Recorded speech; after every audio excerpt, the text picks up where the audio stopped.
बालमित्रांनो, कंटाळा आल्यानंतर आपण काय करतो? टीव्ही पाहतो, खेळायला जातो किंवा आपल्या मनाला ज्या गोष्टी केल्याने आनंद वाटेल अशा गोष्टी करतो. आज मी तुम्हाला इथेच एक गंमत सांगणार आहे. ती आहे आपल्या इयत्ता 4थीच्या इंग्रजीच्या पाठ्यपुस्तकातील पहिल्या युनिटमधील 6वी कविता फन विथ ॲक्शन्स. ही फक्त कविता नाही तर एक खेळसुद्धा आहे. या कवितेमध्ये वेगवेगळ्या ॲक्शन्स दिलेल्या आहेत व त्या आपल्याला फास्ट करायच्या आहेत, तेही कविता गात गात.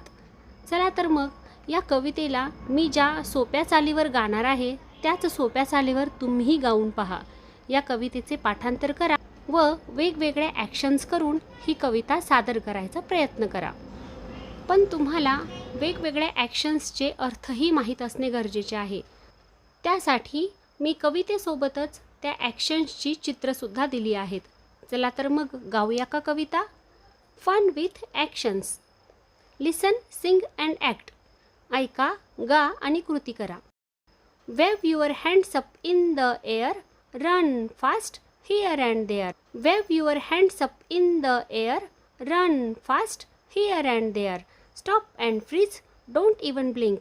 Stand so still and try to think. Stop and freeze, don't even blink. Stand so still and try to think. Shake your knees, touch your toes. Wiggle fingers, strike a pose. Shake your knees, touch your toes. Wiggle fingers, strike a pose. Turn around with joyful cheer. Let's do it again. Come on, my dear. Turn around with joyful cheer. Let's do it again. Come on, my dear. Jump up high, then land with ease.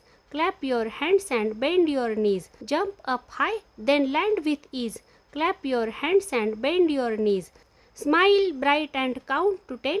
Ready, set, let's play again. Smile bright and count to 10. Ready, set, let's play again. Ready, set, let's play again. He Kavita fast म्हटली तरच मजा येणार आहे. तर बालमित्रांनो, जर ही कविता तुम्हाला आवडली असेल तर कवितेला लाईक करा, ही कविता तुमच्या मित्रांना शेअर करा व असेच नवनवीन व्हिडिओज पाहण्यासाठी या चॅनलला सबस्क्राईब करा. थँक्यू.